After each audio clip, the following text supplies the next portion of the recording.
when I came back to Finland, I was actually, at first it felt a little depressing because I had the notion that coming to India would that something would happen, Something will? happen. Huh. Like my motivation or something would get a spike up. But then I realized that I had a notion that that kind of a motivation could come from somewhere outside of me. It just took me back to the same fundamental that nothing outside of me can inspire me to really work. This is going a little off track, but I still want to say this. But no, it's just funny because I'm in the same situation as when I was before coming to India. But now it seems that I still have work to do in this situation. I guess it's then just fine because... See, how can soil and roads and brick and mortar give you fresh insight? What do you mean by India? India is just a notion. When you come to a notion, you will miss the ocean. No? So what do you mean that you expected that when you will come to India, you will return with your inner gates flung open? What exactly is India for you? What do you mean?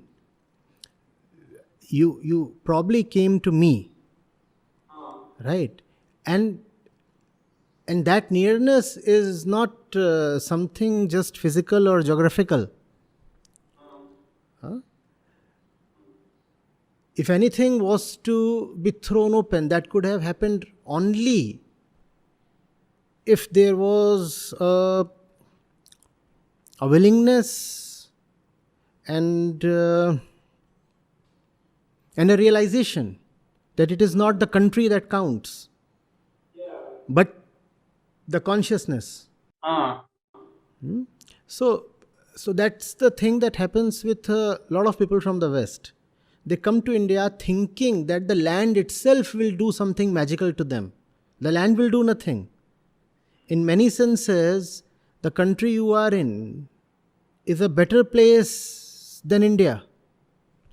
In many material senses at least. No? You know that very well.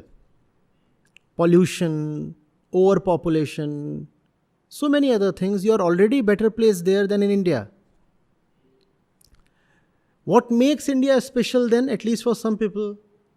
The right company, the right environment, the right process of self-inquiry. Now you have to then ask yourself, how much of self-inquiry did really happen?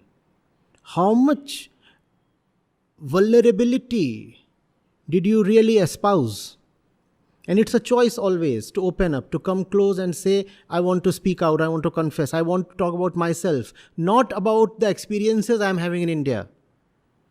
What is the point in coming to India and, waxing eloquent about a particular wedding ceremony one sees, or a particular thing one sees on the road, or a particular thing one experiences in the apartment? Is that what one comes to India for?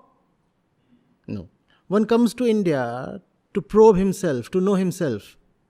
Now ask yourself, how much of that did you really choose to happen?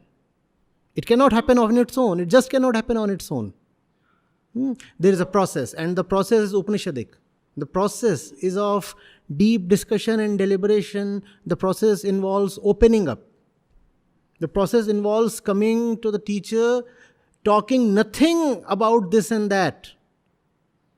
Talking only about oneself. Who am I? What my life's challenges are? What do I do the entire day? How my mind functions?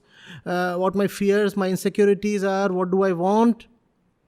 If you talk of this, then of course India can bless you with something very magical. But India's blessings cannot be foisted upon someone. One has to first of all be prepared for those blessings. One has to first of all be deeply in love with and desperate for those blessings. So the more you exhibit your desperation, the more madly you are in love with realization, the more you will find India is working for you. Otherwise, India is just an overcrowded place, not very different from any other place in the world. Mm.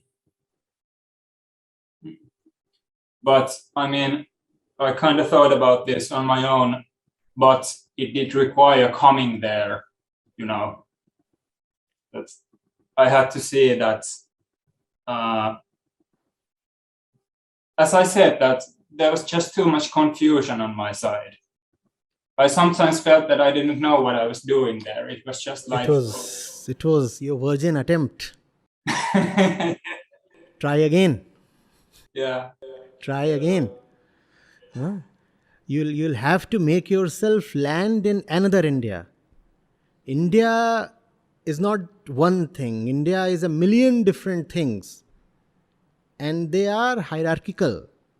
There can be the greatest India you meet, and there can be a very mediocre India you land at. It depends on your choice. What do you want to take away from here?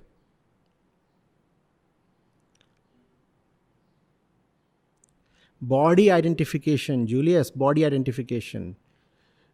When one is identified with the body, which is our fundamental nemesis, then one is identified with everything that is physical. The body is a basic physicality, no? And when there is body identification, then there is identification with soil, because the body is soil. So one thinks that by landing in a particular geography, something important will happen that is akin to thinking that the body is important. If the body is important, then land is important. If the body is who you are, then the land is the guru. And then you will miss the guru.